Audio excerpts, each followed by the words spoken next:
Hello everybody, it's the Historical Gamer once again, and today we're returning to our Let's Play of War in the Pacific Admirals Edition with XTRG. We're playing through our turn replay of December 29th, 1941, and we'll soon be jumping into our orders for that said day as well. So far, the operations in Singapore have gone reasonably well. The Japanese have a sort of a spearhead of soldiers that are ashore at Mersing, but in general, we're doing reasonably well on the Singapore front. The airfield's still open. We've suffered some attrition, but overall things are going okay. Our last turn, we lost a lot of shipping to submarines, so I have a bunch of task forces out attempting to hunt down his submarines in the Java Sea and near Pearl Harbor as well. So far, it doesn't look like they're really doing much, but maybe they're at least keeping his subs busy. We saw a sub just waste some torpedoes on a destroyer there.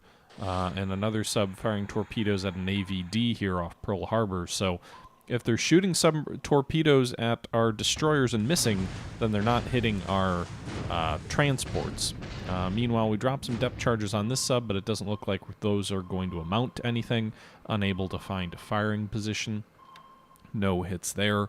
So, you know, it is what it is. Looks like some temporary flooding on the battleship Pennsylvania. Not long awaited, but I guess I'm not terribly surprised that the Japanese are landing some troops on Canton Island, which we landed and retook with a skeleton force. Now he's going to retake Canton Island. We have nothing there that can withstand him, so they're going to take the island. Also looks like they're unloading troops over Baker Island, which is another unoccupied island to the west of our main defensive lines along like the Johnston Island, Palmyra Island, those areas. So he does look to be strengthening his position there. That's okay. That was more of a diversion to retake that island anyway. It's got a reasonable airstrip, but it's still pretty small, and I'm not too worried about it. Meanwhile, our submarine's getting into the act here off the coast of Miri. A Dutch submarine here firing some torpedoes on a troop transport conversion from a destroyer. Doesn't do anything, doesn't hit anything, unfortunately.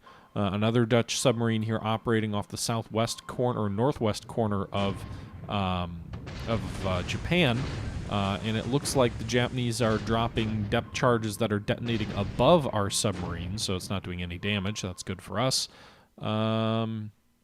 And now we're onto the airface. So we're getting into some aircraft reconnaissance and Japanese planes near Auckland? That seems highly unlikely. Enterprise sights Japanese fighter bomber near Pearl Harbor. I'm guessing those are recon aircraft from Japanese submarines in the area. We'll kind of fast forward here. It looks like he's doing a sweep over Singapore. We stood our fighters over Singapore down.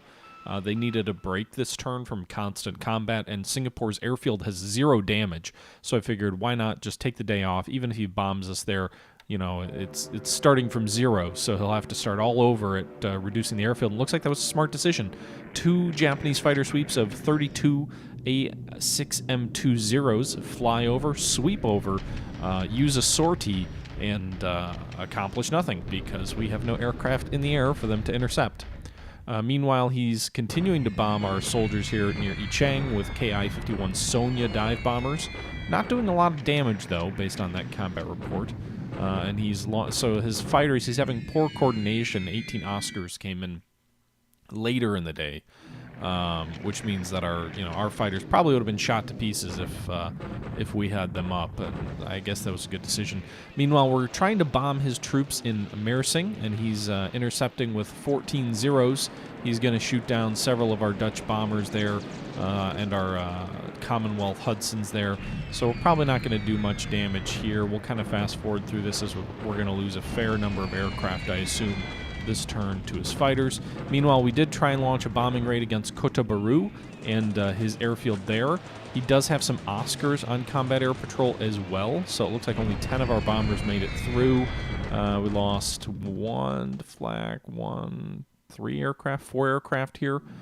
We also got 10 B-17s through, but his Oscars are intercepting them as well. None of them destroyed, at least not in the initial raid.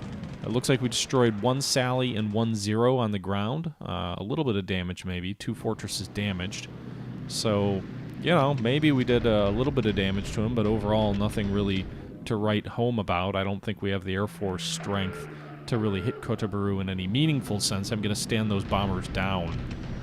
Really, it was more about seeing if he'd be willing to pull his fighters back into a combat air patrol, maybe take away from some of the escorts that he's sending with his bombers. Sorry about that, guys. He's bombing our troops near Wuchao continuously with his aircraft in China. We'll see if he finally launches a ground attack there.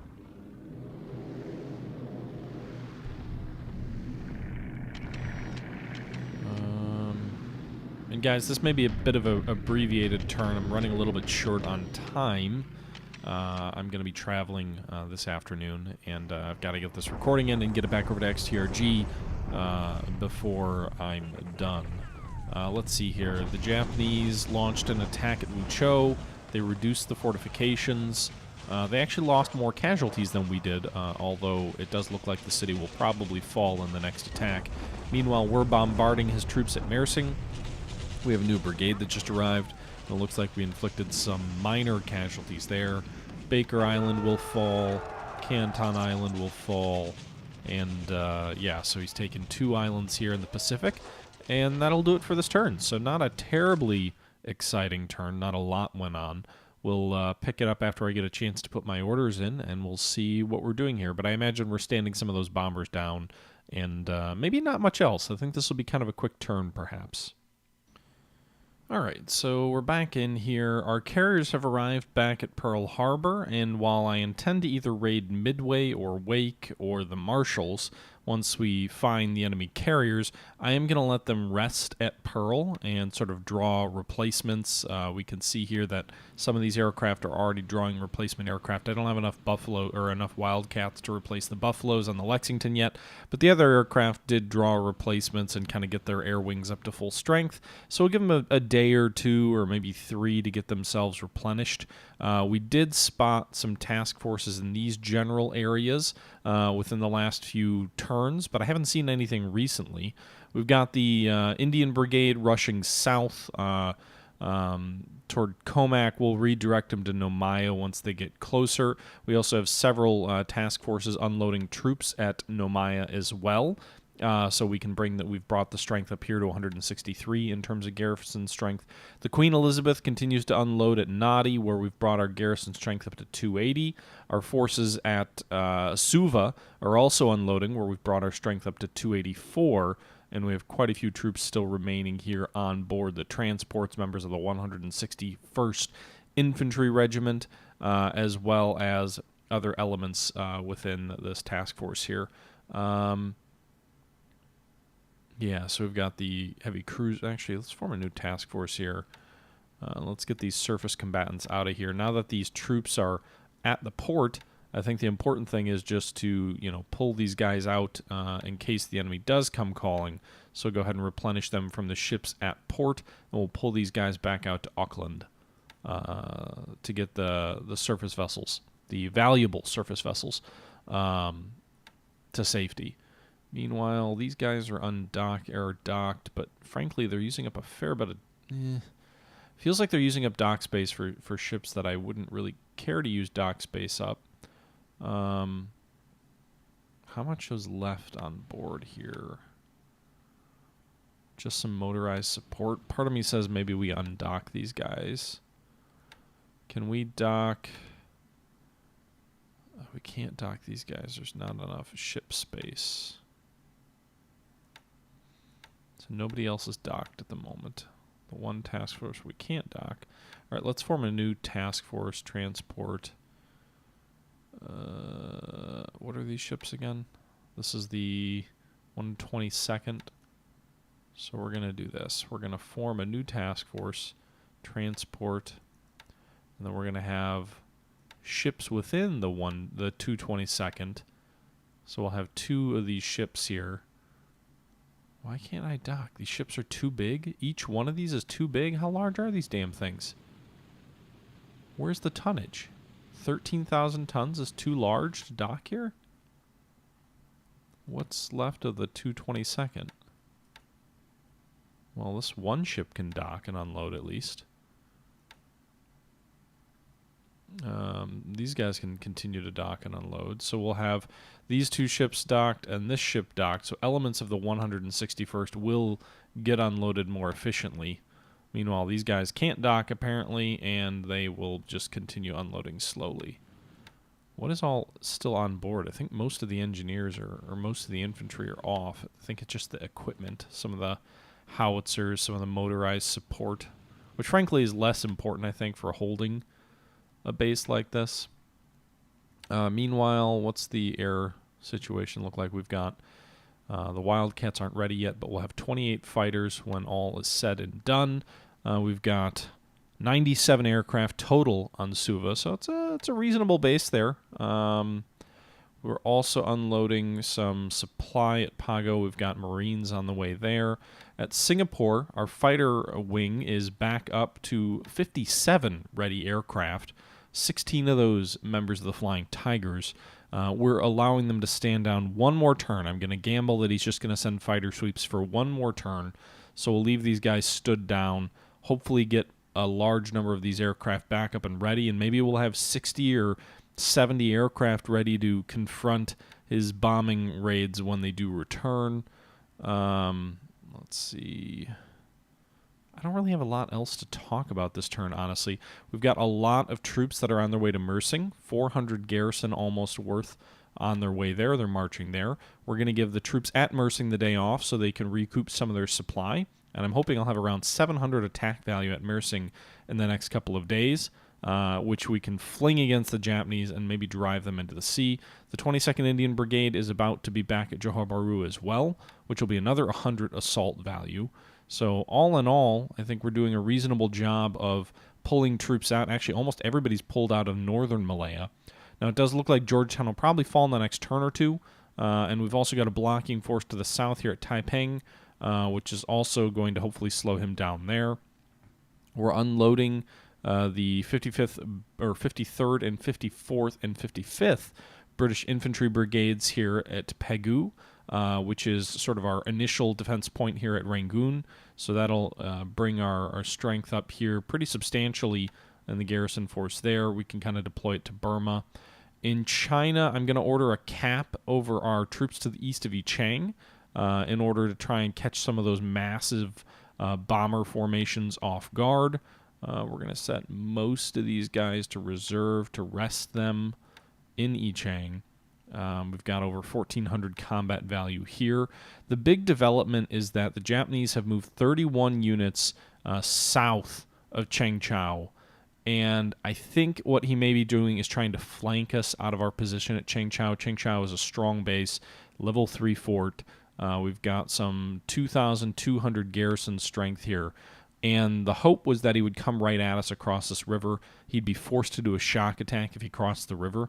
But it looks like he's planning on crossing the river to the south. I can see no other reason why he would move troops into this hex. So I'm assuming he's then going to try and jump here and isolate Changchao.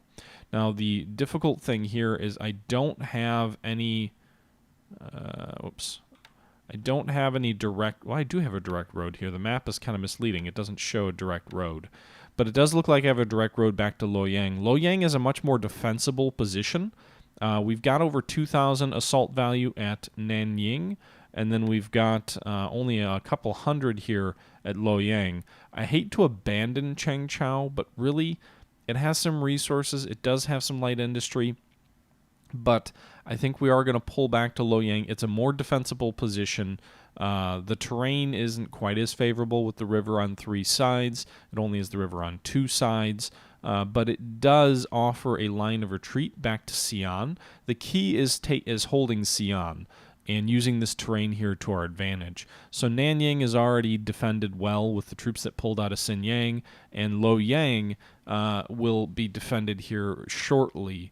But I'm going to pull out of Changchao mainly because if he's flanking me into the south with this large a force, there's no way I can withstand him. And if he just crosses, if I move my troops south here and try and, stop him here or a shock attack across this river, there's no fortifications here. It's open ground, no fortification. It's an easy turning movement for him. It's just asking for trouble. And if I'm not going to meet him here, I'm going to let him get adjacent to Changchao without doing anything. And then he can simply move north and cut the city off, and that massive garrison there will be withered on the vine, and the fortifications will be worthless. So, honestly, without even a fight, I feel like George B. McClellan, because we're retreating after being turned out of our position without actually fighting. But we're going to pull back to Loyang up here, where he won't really have a way to easily flank me. All the roads lead into Loyang, although apparently he could go this way, actually. Damn it. That's going to be a problem. He could still flank Loyang itself, but at least there's some defensible terrain here, unlike back to the south. I'd hate to withdraw all the way to Xi'an without a shot being fired. I mean, Chengchao is definitely more vulnerable than Loyang. The other issue is we're not really getting supply down to Chengchao either, at least not enough, so we'll see. It's going to be a couple days before we figure out our situation here. Meanwhile, the troops at Yichang are well supplied. They're resting. We're digging in there. Chengcha's digging in. We're digging in all along this defensive line. We're holding out at Wuchou for another few turns, maybe another turn or two. But that city will probably fall. China's tricky. I'm not quite sure what to do there. The Malay Peninsula, we're going to continue our assault on Mersing. Java, nothing's really changing there. We're pulling more oil out. I'm surprised, but he's allowed me to get another convoy very close to Bataan. Now, Manila has fallen, but we can still run supplies into Bataan. It has 52,000 supply. We've got 9,000 just 3 hexes away. We're going to sprint him in, try and get up over 60,000 supply here. Now, we are up over our spoilage limit, which is 32,000. But if we can get this airfield built out in the next couple of days, that'll jack up the supply limit and allow us to more efficiently hold supply here and really turn Bataan into a massive fortification. So we've got 9,000 supply coming in on these AKLs, which are sprinting in, and then we've got another 1,750 coming in on this AKL a little bit further to the south, which could arrive in the afternoon. So theoretically, we could bring our supply totals up over 62,000, figuring out whatever happens with the spoilage there.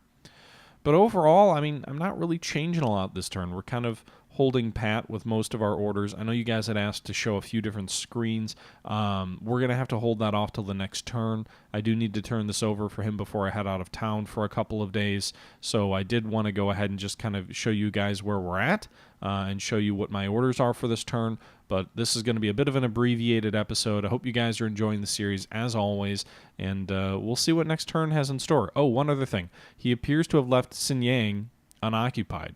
So the 48th Chinese Corps, which is badly battered and can't really beat anything, may be able to retake Xinjiang free. I don't know. We'll see if he can get any troops there immediately. He may, if any troops show up this next turn, then we won't be able to take the city. But if they don't, then we might be able to retake the city for free. Yeah, it won't be a huge hindrance for him, but it'll be a little bit of a pain in the ass. So that'll be nice to accomplish. Meanwhile, at Yichang, we've got fort level 1. We're working on fort level 2. We've got, 1,400 assault value there, so a reasonable amount of assault value. And honestly, if he takes Yichang back, we just fall back to Changtheth, because there's nowhere else he can really go from there, and Yichang isn't that valuable of a city. So anyway, guys, that's going to do it for this episode. We'll see what happens next time, but actually, real quick, let's take a look. Last turn, we lost 11 aircraft air-to-air, 7 operational. Most of these are bombers, I'm assuming. Yep, we lost 9 Hudsons, 3 B-17s, interestingly enough. All ops losses, nothing shot down or anything like that. We lost 3 Dutch bombers.